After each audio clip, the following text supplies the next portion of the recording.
Assalamualaikum warahmatullahi wabarakatuh. Saya perwakilan dari kelompok 28 akan membahas tentang research method in human computer oleh Jonathan Lazar, kemudian ada Jinjuan Heidi Feng dan Harry Heckeiser pada bab 7 mengenai studi kasus. Pemeriksaan yang cermat dalam kasus individual dapat digunakan untuk membangun pemahaman, menghasilkan teori dan hipotesis, kemudian menyajikan bukti dan keberadaan perilaku tertentu, atau untuk memberikan wawasan yang jika tidak akan sulit untuk dikumpulkan. Nah, studi kasus ini sering menggunakan kerangka teori untuk memandu pengumpulan data dari berbagai sumber dan analisis data. Studi kasus adalah pemeriksaan terperinci atas satu atau lebih situasi. Nah, aspek kunci yang dapat digunakan dalam menggambarkan studi kasus ada beberapa, yaitu penyelidikan mendalam terhadap sejumlah kasus kecil.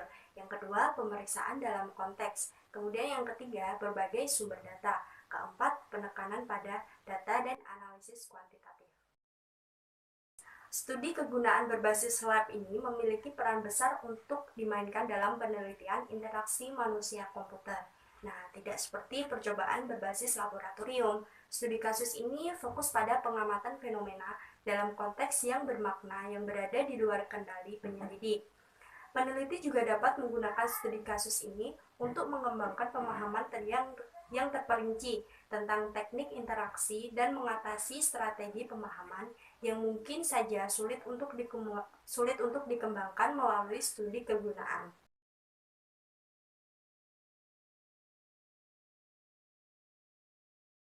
Studi kasus sering mengandalkan berbagai teknik pengumpulan data untuk bertindak sebagai sumber bukti yang menguatkan.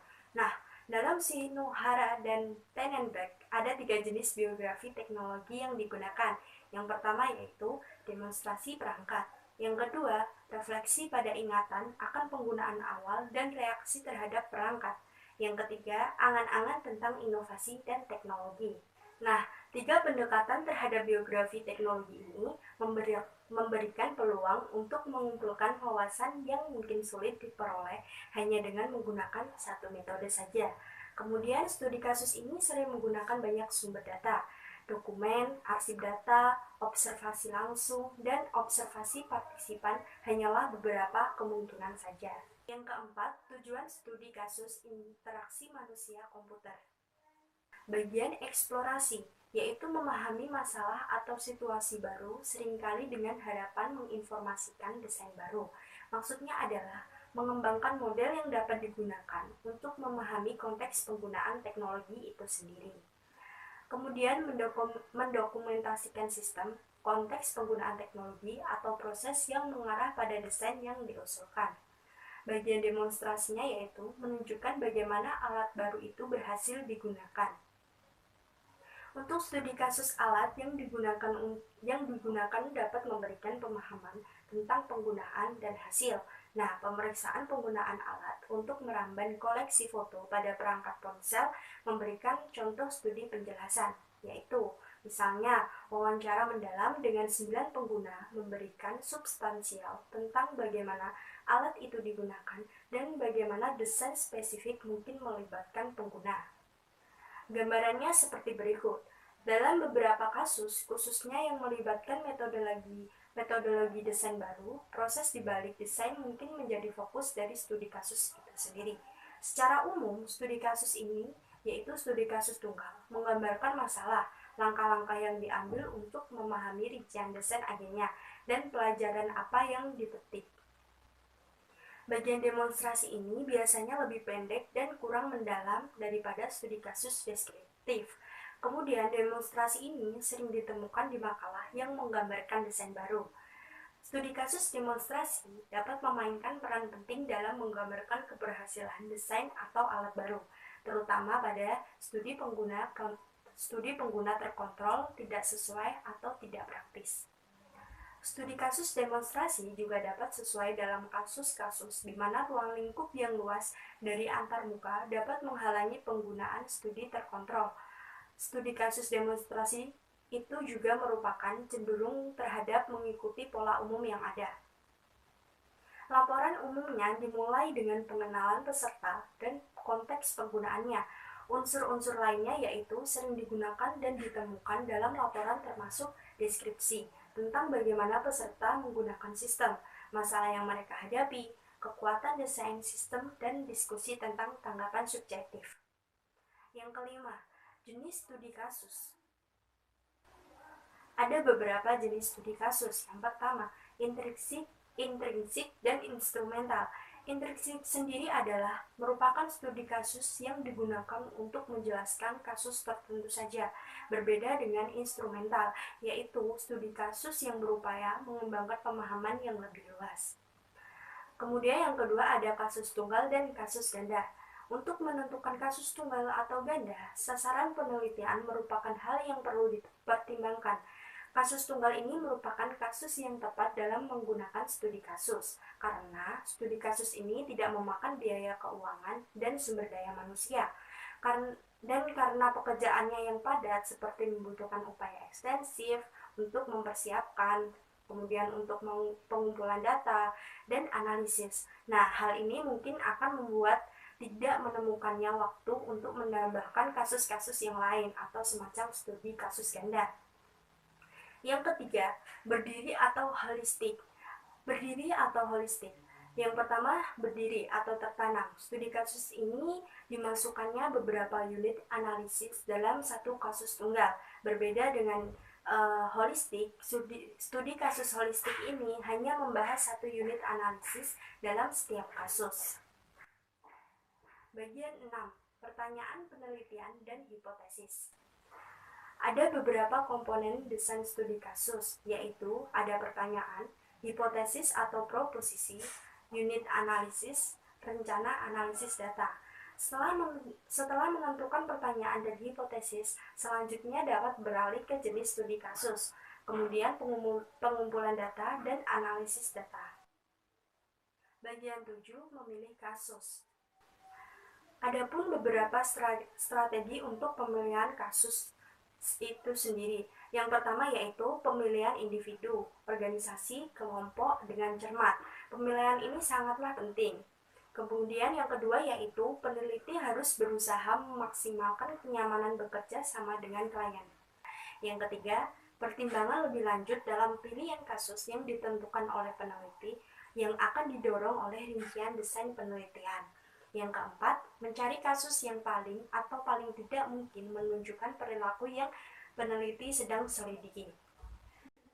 Bagian 8 mengenai koleksi data. Pertama, sumber data dan pertanyaan. Peneliti perlu menentukan jenis data yang akan dikumpulkan dan prosedur khusus yang akan diikuti peneliti untuk mengumpulkan data tersebut. Seperti sumber data yang harus dikumpulkan yaitu dokumentasi, catatan arsip, wawancara, observasi langsung, dan observasi partisipan. Untuk interaksi manusia komputer sendiri, misalnya seperti pesan email, catatan riwayat web, dan sumber data yang terkait dengan kasus itu yang dapat dijadikan arsip. Kemudian yang ketiga yaitu pertanyaan dan hipotesis penelitian memainkan peran penting yaitu sebagai penentu sumber data yang akan digunakan. Kemudian yang keempat, menggunakan tujuan penelitian dapat memandu pemilihan sumber data dan pertanyaan khusus yang cermat, sehingga akan meningkatkan peluang bagi peneliti untuk menghasilkan berbagai sumber bukti dalam membentuk tulang punggung triangulasi data. Kemudian bagian 2 yaitu mengumpulkan data. Setelah mengidentifikasi sumber data ini, peneliti perlu mengembangkan protokol atau aturan untuk digunakan masing-masing waktu dalam mengumpulkan data.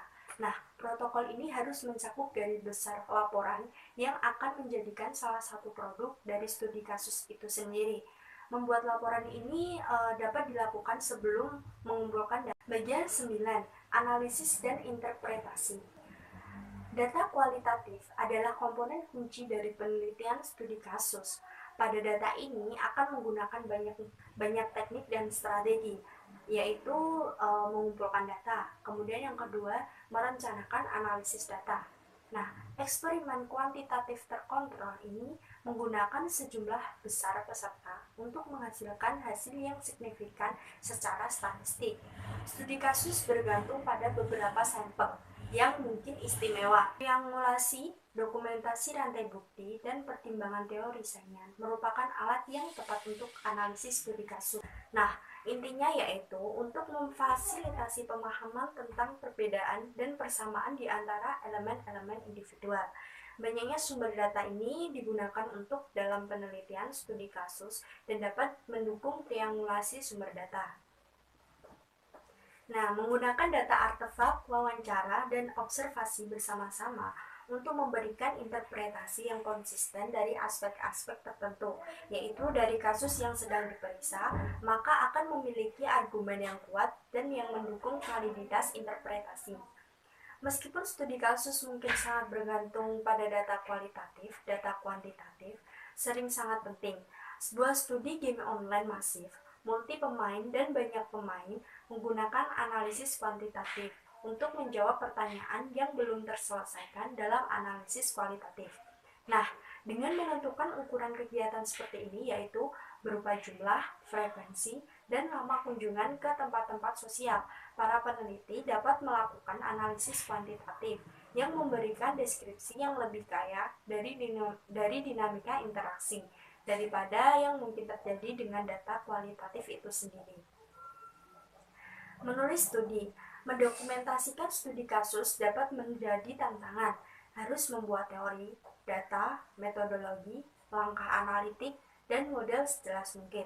Nah, presentasi yang jelas dari komponen-komponen penting ini membantu pembaca untuk memahami dari mana berasalnya peneliti dan bagaimana peneliti dapat menyampaikan kesimpulan tertentu yang mungkin diperoleh. Nah, penyajian data dan analisis dapat mengambil banyak bentuk seperti ringkasan data dengan analisis terperinci atau bisa menyelingi data dengan interpretasi.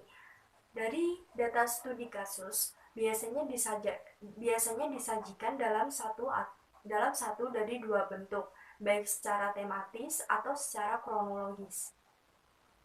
Sebuah studi kasus memberikan contoh laporan studi kasus yang lengkap dan dapat dibaca. Laporan berlanjut dengan memberikan latar belakang terperinci dari organisasi, termasuk konteksnya, tujuan, dan sumber daya staf. Metode pengumpulan data dan metode analitik kemudian dibahas. Data studi kasus dibahas secara kronologis dengan analisis ini diselingi yang mengarah ke diskusi tentang implikasi hasilnya. Kemudian laporan yang dihasilkan memiliki perincian yang mungkin menarik bagi berbagai pengguna, termasuk peneliti, interaksi manusia-komputer, pakar teknologi, dan pengorganisasian komunitas. Kemudian studi kasus informal. Studi kasus ini bersifat informal dalam arti bahwa beberapa pedoman dan prosedur mungkin bersifat santai demi kepentingan kebijakan. Nah, studi kasus informal ini memperdagangkan ketelitian ilmiah untuk kemudahan pengumpulan data itu sendiri. Terima kasih, sekian presentasi dari saya. Wassalamualaikum warahmatullahi wabarakatuh.